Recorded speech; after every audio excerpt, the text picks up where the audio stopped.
Quando sentimos alguns sintomas que associamos à tiroide, a primeira coisa que nós fazemos logicamente é irmos ao nosso médico. E na grande maioria das vezes, o nosso médico vai nos dar um diagnóstico que temos um hipotiroidismo. E a primeira pergunta que nós vamos fazer, isto parece uma coisa automática, é: porquê que temos este hipotiroidismo? E na grande maioria das vezes, aquilo que nós vamos receber como resposta é que a nossa tiroide não está a produzir hormonas suficientes e que por isso necessitamos de fazer medicação. Ok? Levamos a medicação connosco para casa e fazemos a medicação durante um ano. E após um ano percebemos que o cansaço e o excesso de peso que não está a desaparecer. E nesse momento nós pensamos, mas afinal o que é que se está a passar? E falamos com o nosso médico. E o nosso médico vai nos dizer que, por vezes, essa reposição hormonal pode demorar 1 ano, 2 anos, 3 anos, 4 anos a ter efeito. E na minha experiência, na minha prática, quando resolvemos a causa do problema, as coisas resolvem-se rápido, não demoram tanto tempo.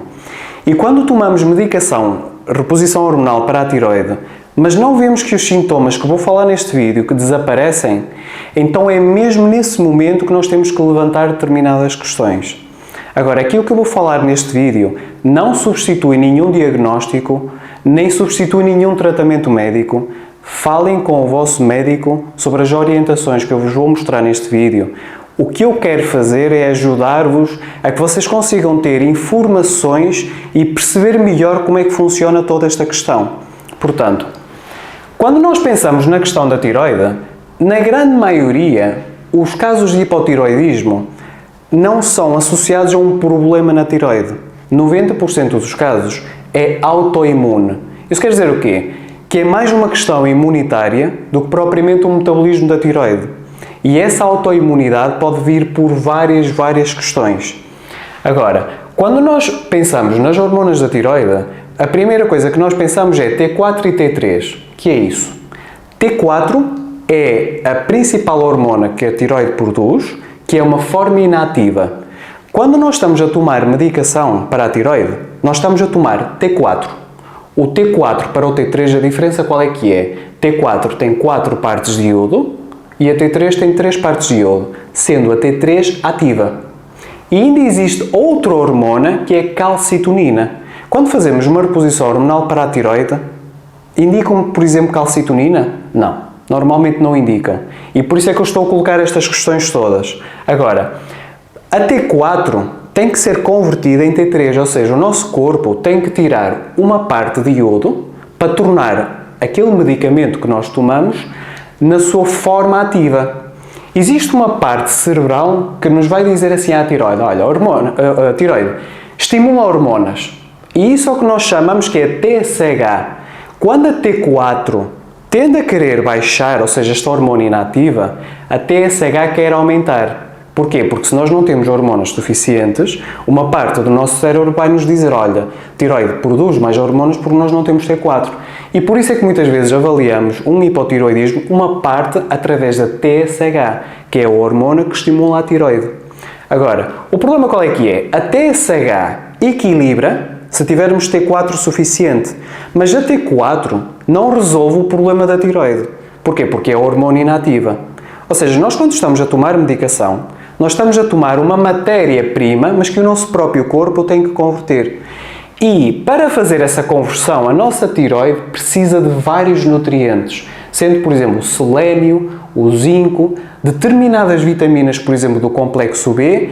Precisamos também de iodo para incorporar nestas moléculas, nestas 4 partes, nestas 3 partes, e por isso é que se fala, por exemplo, que o iodo também é necessário para a tiroide. Mas para fazer esta conversão, nós precisamos de ter um fígado muito intacto. Porquê? Porque 80% desta conversão de T4 para T3, ou seja, para convertermos as hormonas do nosso medicamento na T3, 80% ocorre no fígado e 20% ocorre no rim. Ou seja, nós estamos a tratar a tiroide, mas se nós não tivermos em conta o fígado, se o ignorarmos, porque temos o fígado inflamado, um fígado gordo, ou uma situação subclínica que a pessoa muitas vezes não sabe e que tem que ser visto numa prática clínica, ou por exemplo, a pessoa é diabética ou tem quistos nos rins e tem alguma questão renal, esta conversão das hormonas da tiroide vai estar completamente comprometida. Portanto, estamos aqui a tratar da tiroide e a ignorar o fígado e a ignorar o rim. Agora, existem duas hormonas que influenciam bastante nesta questão da tiroide, na produção e na conversão. E nós chamamos essas duas hormonas cortisol, que associamos a stress, e o estrogênio, que associamos mais a questões hormonais. Isto porquê? Porque, por exemplo, o cortisol, que associamos ao stress, é algo que faz com que equilibre uma parte do nosso sistema imunitário que baixa a inflamação e a resposta autoimune. 90% dos casos são tiroidite de Hashimoto, ou seja, nós temos uma autoimunidade contra as células da tiroide. Autoimunidade é quando nós temos qualquer disfunção do nosso sistema imunitário que nos está a atacar a tiroide.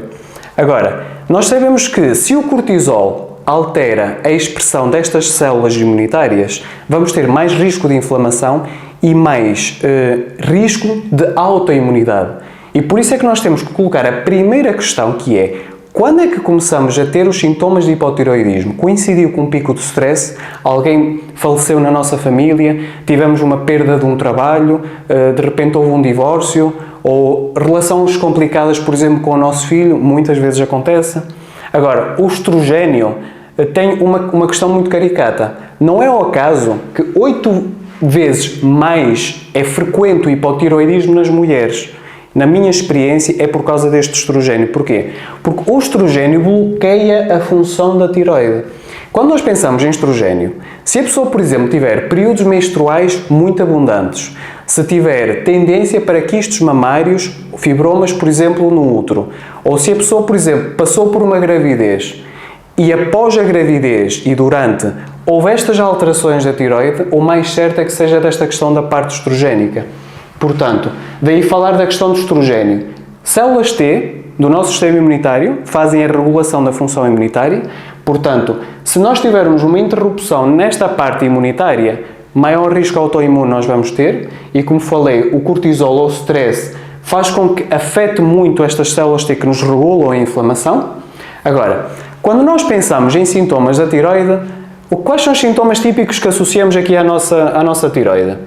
Se a pessoa tiver uma perda lateral da sobrancelha, muitas vezes é engraçado, eu vejo por pacientes que a perda lateral da sobrancelha é muito evidente, ou por exemplo, a pessoa tem aquele cabelo seco, muito fino e a própria pele parece muito seca, ou por exemplo, tiver uma intolerância ao frio, ou em outros casos, o metabolismo lento, ou o peso por todo, que muitas das vezes não é gordura, é mais um tipo de gordura que chamamos mixedema, que é mais aquela gordura que é mais mole, mais amolecida, que nós conseguimos sentir, e por todo o corpo, não só numa zona, nós vamos sentir pelo corpo todo.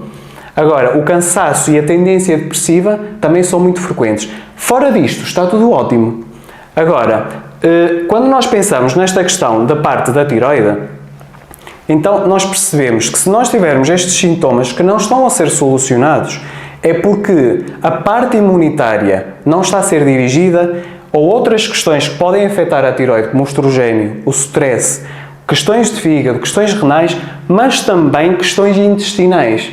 Se nós percebermos que 90% dos nossos hipotiroidismos são autoimunes, ou seja, há qualquer questão imunitária, e 90% da nossa imunidade está no intestino, se tivermos uma inflamação intestinal, vai-nos comprometer completamente esta questão. Principalmente aquelas pessoas que parecem que têm buraquinhos no intestino, muitas vezes quando têm uma inflamação crónica, e as pessoas nem se apercebem. Eu acho que muitas das vezes as pessoas associam que se a pessoa não está presa no intestino e não tiver diarreia, está tudo ótimo no intestino. E muitas vezes eu descubro com muita frequência que a pessoa tem problemas intestinais e muitas das vezes nem sequer se apercebe porque aprendeu a conviver com aqueles sintomas. Mas se a pessoa tiver uma inflamação no intestino, permeabilidade no intestino, com estes buraquinhos, o que é que isso quer dizer? A inflamação cria estes buraquinhos. E há certas coisas da alimentação que não devia passar do intestino para o sangue, mas passa. Determinadas proteínas, como por exemplo o glúten, entre outras alergias alimentares. E muitas das vezes o que é que acontece? O nosso sistema imunitário, como reconhece aquilo como sendo uma coisa estranha, cria uma reação autoimune acentuada. E por isso é que grande parte dos problemas da autoimunidade tem sempre qualquer questão a nível intestinal. E daí, por exemplo, o glúten ser tão associado a uma tiroidite Hashimoto. Porque mesmo que a pessoa não seja intolerante ou alérgica ao glúten, o facto de consumir cereais e glúten faz com que haja mais inflamação intestinal. E o facto de ter esta inflamação intestinal vai-nos alterar completamente esta questão da parte imunitária. Portanto, posto isto de parte, qual é o nosso plano? A primeira coisa que temos que pensar temos que perceber qual é a causa. É o estrogênio, associamos à gravidez? É uma questão de stress? É alguma questão de fígado? Alguma questão renal? Ou, por exemplo, é uma questão intestinal que nós não estamos já a perceber? Temos, sem dúvida, que ver essa questão. E, quando nós vemos a causa, temos que perceber se nos sentimos bem com a medicação que nós estamos a tomar. Agora, fora desta questão, percebermos quando é que começou esta situação, se foi em alguma situação de stress, se foi após a questão da gravidez, lá está o fígado inflamado, e depois de determinarmos esta questão da causa, vamos juntar então o quê? Todos os nutrientes que nos ajudam também a converter a T4 para a T3, que é à base de selênio, zinco, iodo, determinados complexos B, o próprio magnésio pode interferir também nesta questão da conversão das hormonas da tiroide, sempre tendo em conta que, se tivermos o fígado afetado, a parte intestinal alterada, vai nos comprometer isto. Agora, o facto de usarmos, por exemplo, a tirosina na incorporação do iodo e na produção de hormonas da tiroide, eliminar o glúten da alimentação e perceber que, grande parte das vezes, o que resulta de um hipotiroidismo é a inflamação. Se nós conseguirmos regular a inflamação através destas células T que regulam o sistema imunitário, e fizermos que com esta desinflamação, até nós podemos não tocar em mais nada, mas só o facto de baixar a inflamação, nós vamos ter excelentes resultados.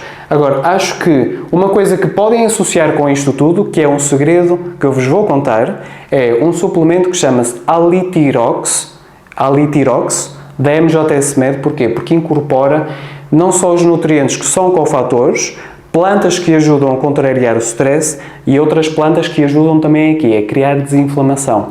Eu acho que essa combinação com vitamina D, dirigindo a causa, a pessoa tem que perceber qual é a causa, mas juntamente com estas coisas eu tenho a certeza absoluta que vocês conseguem ter um resultado nos vossos sintomas da tiroide.